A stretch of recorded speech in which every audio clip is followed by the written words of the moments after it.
पीछे हैं और किसके खिलाफ खामोश हैं। तो कीजिएगा।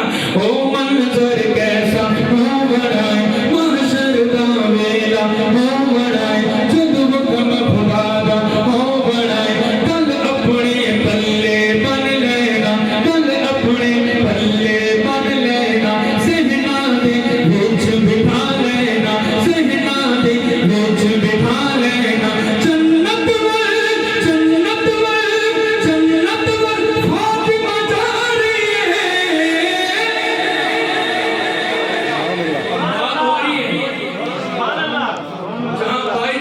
सानी था वहां 20 जमातुल सानी भी था।